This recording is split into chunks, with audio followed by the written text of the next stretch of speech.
Hey everybody, thanks for watching and welcome to book 12 in the Biblical Bible series, which is 2 Kings. I want to thank you guys for taking the time to purchase and support. We got a lot to get into with these next coming DVDs in the Biblical Bible series. We're really going to start getting into the heart of, proving who is behind the writing of the Bible. And these next 4 books is like, the dagger in that proof. It's like you really have to pay attention to actual history. And if you understand history, most people, when they start looking at history as it pertains to biblical history, they look at the Jews, and that's where people get it messed up. You got to look at the Greeks, as I talked about before. So we're going to get into 2 Kings. And as I talked about before, you have 1 Samuel, 2 Samuel, 1 Kings, 2 Kings, basically being a part of one book. And then we're going to add 1st and 2nd Chronicles, Ezra, and Nehemiah, which is really all one big book, to tell you the truth. It all goes together. It basically shows the downfall of the Hebrews and them getting basically sent away into exile, and then them coming back and everything like that. But as we have been seeing what's taking place with them, bringing in king after king, and that king basically disobeying God and the people getting punished for it. But not like before with the other books. You're going to see in these next coming books the proof. You're going to see how they are taking actual history. They are taking actual historical figures and placing them in the Bible and trying to fit it with what happened with the Hebrews. And the thing is, when we go look at real history, we're not seeing any mention of Hebrews, and I'm going to show you guys this. But these next books are important. After this 2 Kings, we'll have 1st and 2nd Chronicles, Ezra, and Nehemiah all coming out at the same time.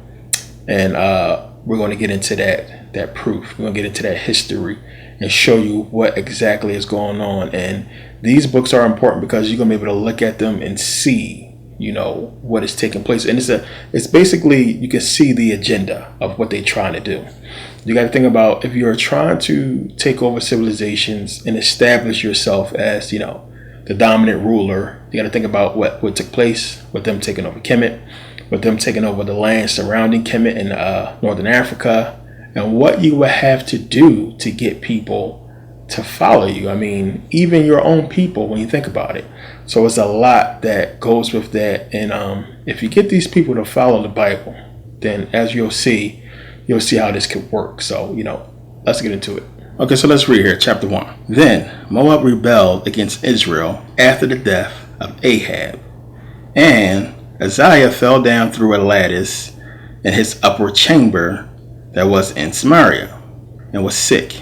And he sent messengers and said unto them, Go inquire of Beelzebub, which we know is another name for Satan, the god of Ekron, which is in Israel, whether I shall recover of this disease. But the angel of the Lord said to Elijah the Tishbite, which is in Israel, Arise, go up to meet the messengers of the king of Samaria, and say unto them, It is not because there is not a God in Israel that ye go to inquire of Beelzebub, the god of Ekron. Basically saying it's a god in Israel, why you gonna ask this other god? Now therefore thus say the Lord, Thou shalt not come down from that bed on which thou art gone up, but shalt surely die. And Elijah departed. And then the messengers turned back unto him. He said unto them, Why are ye now turned back? And they said unto him, There came a man up to meet us, and said unto us, Go turn again unto the king that sent you, and say unto him, Thus saith the Lord, It is not because there is not a God in Israel that thou sendest to inquire of Beelzebub, the god of Ekron. Therefore thou shalt not come down from that bed on which thou art gone up, but shalt surely die. So basically, what happens here? He sends people to go inquire of Beelzebub instead of asking God. So what's going to happen is he's going to get pissed. Uzziah is going to get pissed at Elijah for basically prophesying what happened. So what he does is he sends 50 men to go find Elijah. So when they go and find Elijah, Elijah's like up on the side of a hill, And the 50 men tell him to come down. And he said, if you are a man of God, basically come down. And he said, I am a man of God. And he basically going to prove it. So he asked God to send down, fireballs to basically, consume them with fire and kill them all. So that's what happens. God sends fire down, rains fire on the men. All 50 men are burnt up. So word gets back to Isaiah, and he sends 50 more men. 50 more men go, say the same thing. Come on down here. Same thing happened. Rains fire on them, kill him. He sends another 50 men. But this dude was smart. Captain, he goes up there and he's like, please don't kill us. Dude, send us here. We don't want no trouble. We're trying to live. What can we do? So angel tells Elijah to basically go down there and talk to the people and hear them out. So that's what he does. He goes down there and he talks to the people. And Elijah's basically like, I told him what's going to happen. He should have asked God. He asked Beelzebub. He's dead. And it comes true. He dies. So now Uzziah dies and he doesn't have an heir to the throne. So Jehoshaphat's son, Jeroboam, takes the throne. So now understand, Elijah is a prophet. We see he has so many different prophecies and so many things he talks about comes true. And God helps him a whole lot, in the book. So eventually, as it was said, that God is going to call Elijah up. And Elijah has an apprentice named Elisha. And it's one of the things people get confused. You'll see that a lot in the Bible where somebody has a name that sounds exactly like somebody else and they closely related. And I guess, like I said, they was trying to keep names easy, making up all these stupid names. So they kept his name simple. So you have Elijah and Elisha. Elisha is the apprentice of Elijah. And when you begin to get into the Bible, you got to understand there is like a school of prophets, which we'll talk about. So you have, set up in First Samuel, they set up a school of just prophets. So you have a school of people who are just prophets, and a prophet is going to be traveling with leaders. It's going to be traveling with people. So whenever they go out, whenever a civilization goes out somewhere, you have your prophet. So you have like a, blacksmith dude, and they have singers, which is you're going to hear about a lot. It's always singers with them. They always have somebody, of course, a cook and medical and so on and so forth. And you have a prophet. And these prophets come from a school, which, we'll get into. So, time comes and God is basically getting ready to call Elijah, up.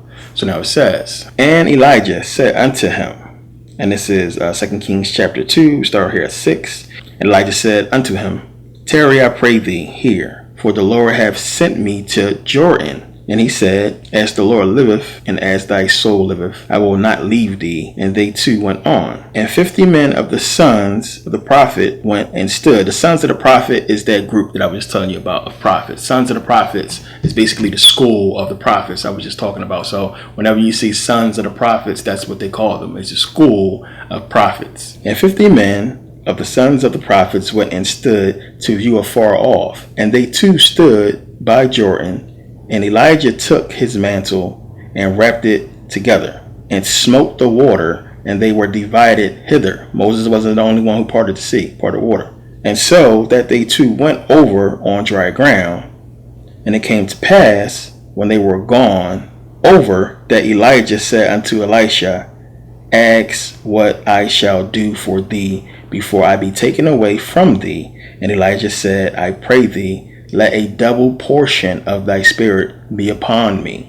So basically what's going to happen, you're going to have Elijah crosses over the river Jordan, and he asks Elisha, what do you want? Basically tell me what you want. I try to make it happen before I go. God's getting ready to call me. So he says, I want a double portion of your spirit, of your soul. So Elijah is going to tell him, if you can see God take me away, then this is going to happen. You'll have a double portion. You'll have your wish going to become true. It's something hard. It's almost impossible. But if you can see what's going to happen, then that means you're going to be fine. So what happens is, everybody knows, you have the fiery chariots come down, and the chariots basically come with a whirlwind, and the whirlwind basically scoops them up and takes them away. And Elisha sees the whole thing, but the other prophets see it too. They see him get swept up in a whirlwind. So, when he's swept up, his cloak, comes down, and Elijah picks it up and he puts it on. He has the staff, And he goes to the water, because remember, like, I mean, you got to give me some kind of power. We got here crossing this water. How am I supposed to get back? So he walks up to the water and boom, he parts the water just like Elijah did. Now, when he comes through, the sons of the prophets, you know, from the school, they see him come through. They see him with Elijah's cloak on and everything. They see that he parted the water, and they're like, oh shit, you got the power. You the man now. So you the one. You know, you got what you asked for. And this is the crazy part. Okay, when you get into the Old Testament, Jesus is not the most powerful person. Everybody's Jesus, Jesus, Jesus. Compared to Elisha, as you will see, Jesus is nothing. Elisha is going to display so much more power and do so many more powerful things than Jesus did. He's going to do everything that Jesus did: raise the dead, he part the sea, basically prophecies, everything. He's going to do everything that Jesus did and more. And it's crazy that this dude is so powerful, and he's put here in the Bible, and of course it's almost like a, you know, foreshadowing of Jesus. And while we can say that God gives people these kind of powers because prophets before Jesus had powers, Elijah is going to be powerful. He's going to do a lot. So, you know, after he goes to the sons of the prophets, he's basically, you know, anointed as being the next and the best prophet and the main prophet of the school. And he goes on to basically try to help lead the Israelites. So now, you know, after Elijah is swept up in the whirlwind, you know, Elijah takes over. Now remember, the sons of the prophets see him swept up, so they're like, yo, we just seen him get swept up, let's go see if we can find him. Like, he probably landed somewhere, or maybe God set him down on a mountain somewhere and he's stuck. He probably need our help, so let's go and try to find him. And Elisha is trying to convince him, like, no, you know, he went to God, like, it's not what you think it is. But they don't want to hear it. They concerned about him. So he like, okay, go look for him. And they spend 3 days trying to find this dude before they finally realize, you know, he didn't land nowhere. You know, comes back and Elisha is like, I told you so. But there's another situation where don't think because these people are dealing with biblical things and they're supposed to be the anointed of God that these people are good. Elisha is just as sick as Solomon and David and all the other people, and he does sick things. Case in point, let's read here. This is 2 Kings 2:23. And he went up from thence unto Bethel, and as he was going up by the way, there came forth little children out of the city, and mocked him, and said unto him, Go up, thou bald head. Go up, thou bald head. And he turned back and looked on them, and cursed them in the name of the Lord. And there came forth 2 she-bears out of the woods, and tare 42 children of them. And when he came from thence to Mount Carmel, and from thence he returned to Samaria. So understand what happened. He's going up the mountain. I guess he was moving too slow. And they're like, go ahead, bald head dude. Go ahead, bald head guy. And they mocking him. So he basically prays for 2 bears to come out there and maul 42 kids. I mean, think about that.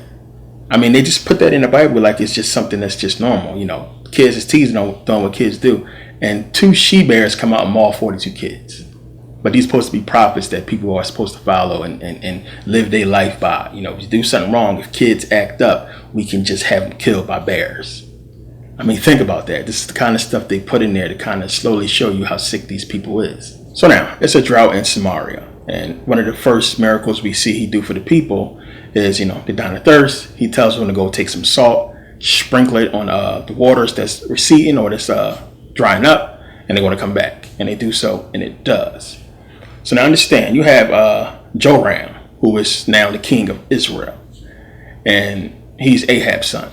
So you have the Moabites, and the king of the Moabites, Moab, it's basically, in Moab is in modern day Jordan. So they're basically paying tribute to the king of Israel, Joram. And the king of the Moabites is tired. He's tired of giving them sheep. He's tired of paying tribute to him. So he basically rebels against him and want to start a war. So now the king of Judah, which is Jehoshaphat, is basically like, okay, well, we can't allow this to happen. So we're going to join forces with Joram and go to war against the Moabites. So they basically come together, usually these two. I understand at this time, I never think people don't understand that even though it's Israel and Judah, these are 2 separate kingdoms, they are not exactly, you know, friendly with each other, even though they're the same people.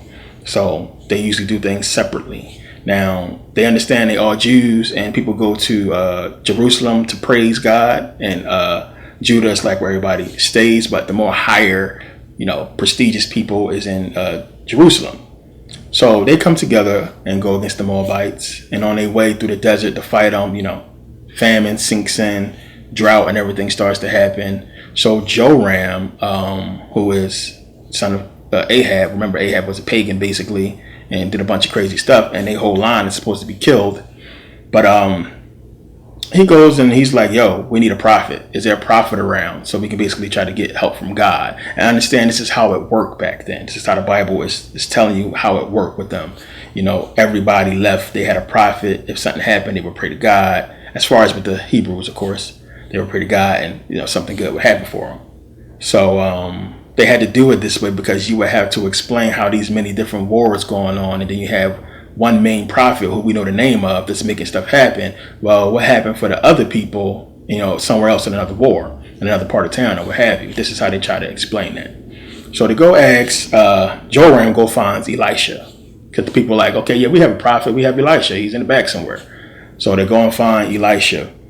And Joram goes to Elisha and says, hey, it's drought. Can you pray to God? Can you get us some help? And Elisha says some slick shit to him like, why don't you go ask them to go tell you about your parents, the pagans, basically. So he like, huh?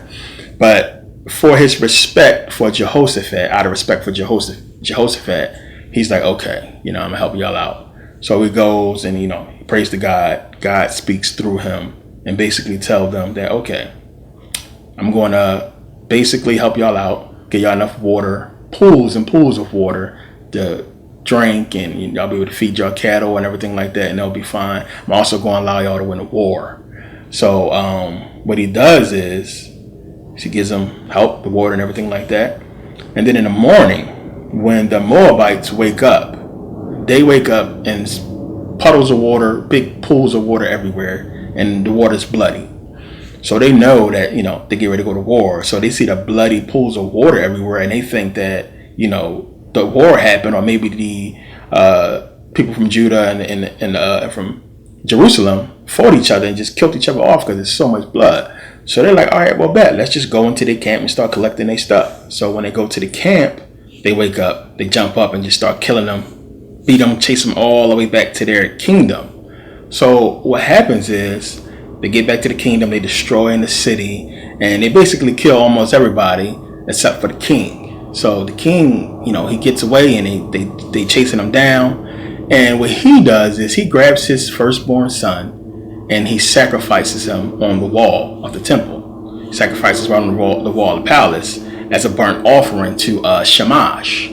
So it says here, and when the king of Moab saw that the battle was too sore for him, he took with him 700 men that drew swords to break through even unto the king of Edom.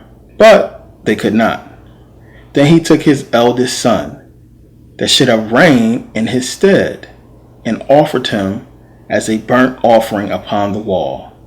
And there was great indignation against Israel, and they departed from him and returned to their land. So think about this. He sacrifices his firstborn to the god Shamash, which Shamash and Beelzebub was the gods of Edom that they worshiped. And indignation, that's like having like a sore feeling or a bad, attitude towards somebody. It's like, you have like aggression towards people. So it says it was indignation against the Israelites, and they basically fled home. So what is this? What is this? And that's one of the things in the Bible that they try to hint to that a lot of people don't pick up on. Think about it. God in the Bible, he's killing millions of people because they are worshiping other gods. And he's saying, I'm the only God. So we look at it as if we look at stuff today. People are worshiping these gods that don't actually exist. They just, praise and acting like they do, but they really don't. But this sacrifice that he made of his son clearly did something, and something happened. And it scared the Hebrews away that God sent, that God prophesied would win, which they did. But it's giving you a hint as to the God of the Bible is not who he say he is, as we talked about before.